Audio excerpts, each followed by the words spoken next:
इस news channel पर जो भी वक्ता ने कहा वो उसकी अपनी राय है, जिसकी पुष्टि नेशन न्यूज इंडिया नहीं करता। धन्यवाद। चंडीगढ़ मेयर चुनाव में जब माननीय सर्वोच्चतम न्यायालय ने फैसला दिया तो उस फैसले की दुहाई प्रेस कॉन्फ्रेंस करके पूरा इंडी गठबंधन मना रहा था। उसी माननीय सर्वोच्चतम न्यायालय ने मनीष सिसोदिया की बिल को खारिज किया। मनीष सिसोदिया को बिल से खारिज किया और उन्होंने कहा कि नहीं, मामला गंभीर है।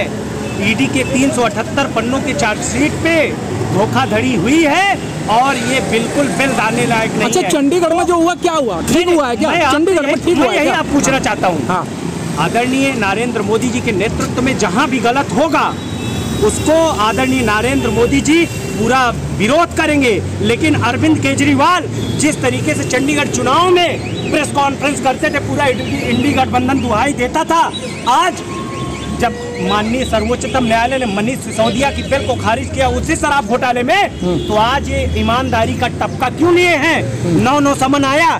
3 नवंबर को जब पहला समन आया तब तो चुनाव नजदीक नहीं था, आपको चले जाना चाहिए था ना। लोकपाल बिल से 2013 में आप रामलीला मैदान से खड़े होकर कहते थे कि ये शरद पवार भ्रष्टाचारी है, इसके खिलाफ ईडी और सीबीआई की जांच होनी चाहिए। आप उसी 2013 में रामलीला मैदान से कहते थे कि बच्चों की कसम खाता हूं कभी कांग्रेसियों के साथ नहीं जाता हूं। आज आप उसी इंडी गठबंधन का हिस्सा होते हो और वही इंडी गठबंधन आपके समर्थन में आता है।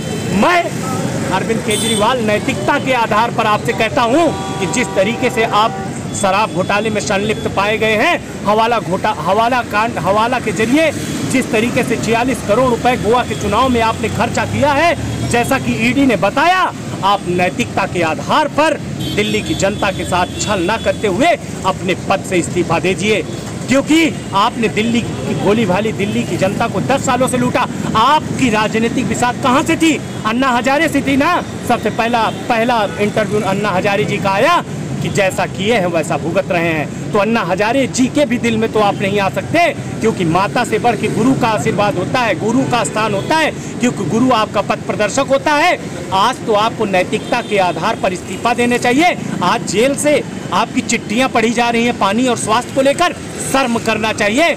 आप घोटाले में अंदर गए हो, घोटाले में रिमांड पे हो, आपको तो पहले इस्तीफा देना चाहिए, फिर उसके बाद अपनी आपको बेल करवाना चाहिए। आप तो जनता ये कह रही है केजरीवाल ने कोई गलती नहीं की है और केजरीवाल को इस्तीफा नहीं देना चाहिए। ईडी को माननीय सर्वोच्चतम न्यायालय तमिलनाडु में हाई कोर्ट ने तमिलनाडु के केस में कहा कि नहीं, ईडी एक स्वतंत्र संस्था है, इस पर कार्रवाई होनी चाहिए। क्या अरविंद केजरीवाल ये भी बताए ना जनता से कि 15,000 का मुचलका भर के जमानत पाए हैं? जब इनको विश्वास था हम ईमानदार हैं, तो ये दिल्ली हाई कोर्ट का दरवाजा क्यों खटखटाए? इन्होंने ईडी के रिमांड को न बढ़ाने के लिए करोड़ों रुपए देकर 3 वकील क्यों किए? अगर ये ईमानदार थे तो क्यों किए? न्यायपालिका स्वतंत्र रूप से अपना काम कर रही है। लाल किले से आदरणीय नरेंद्र मोदी जी ने कहा था कि हमको देश की जनता जब वोट देती है तो वो भी ये भी शपथ खिलवाती है कि मोदी जी हमारे टैक्स का पैसा इन भ्रष्टाचारियों के हाथ में ना जा पाए। मोदी जी वही कर रहे हैं। मोदी जी ने कसम खाया है कि जब तक भ्रष्टाचार की जड़ भारत से खत्म नहीं कर दूंगा तब तक चैन से बैठने वाला नहीं हूँ। मोदी जी को गाली दे, मोदी जी को पी के गाली दे, लेकिन देश की 140 करोड़ जनता मोदी जी के साथ कंधे से कंधा मिलाकर आम आदमी के कार्यकर्ता कह रहे हैं इस समय तानाशाही चल रही है, किसी को नहीं बख्शा जा रहा है। तानाशाही उनके लिए चल रही है। देश की 140 करोड़ जनता तो 2047 का विजन लेके चल रही है। उनकी नजर में वही तानाशाह, जिनको ये लोग तानाशाह करते हैं, वही परिवार का मुखिया बना। लोगों को रोजगार नहीं मिल रहा सर, लोगों को रोजगार नहीं मिला। आदरणीय मोदी जी के नेतृत्व में जब से आए stand up India, startup India, skill India, आप देखिए 10,000 करोड़ रुपए जो कभी रेहड़ी पटरी वालों को पूछते नहीं थे, आदरणीय नरेंद्र मोदी जी ने स्वनिधि योजना से रोजगार दिया। Stand up India, startup India के ओबीसी बच्चों को, एससी बच्चों को आदरणीय मोदी जी ने देश के दबे कुचले महिला, गरीब, युवा, किसान सबके बारे में सोचा। जहां पहले दलाली बाजारी होती थी, ये एक परिवारवाद का सिकंजा हर जगह होता था, उसको आदरणीय नरेंद्र मोदी जी ने के नेतृत्व में खत्म कर दिया है। मोदी जी से उसी को डर है जो परिवारवाद के पीछे लगा है। मोदी जी को उसी से डर है जो भ्रष्टाचार करना चाहता है। मोदी जी से वही डर रहा है जो काली कमाई खाना चाहता है।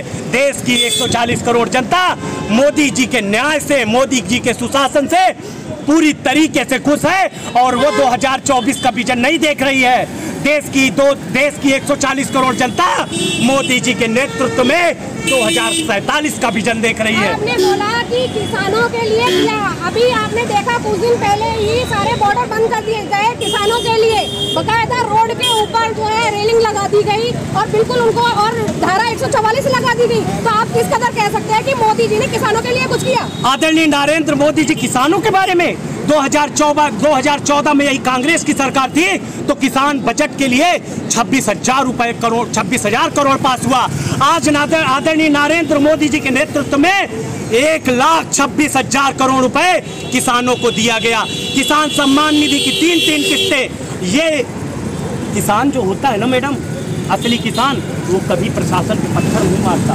असली किसान कभी ट्रैक्टर से वो नहीं जोड़ता।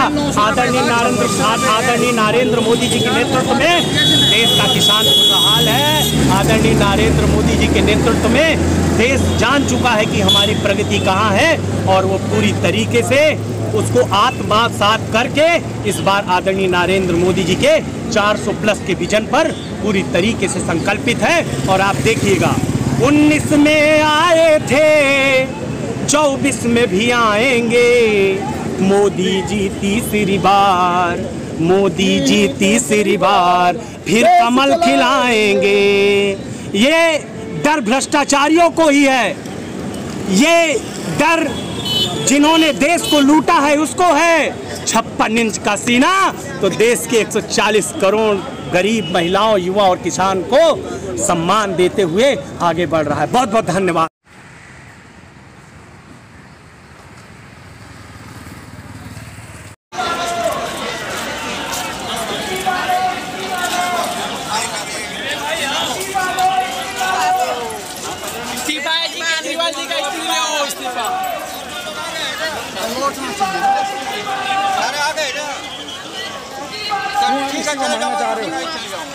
उनसे आगे पूछना जो ये जो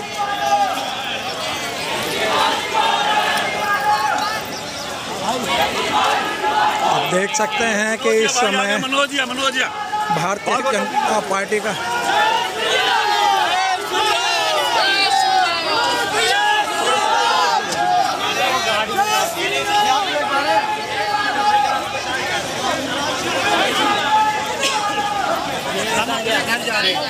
हम अपनी कर मनोज जी का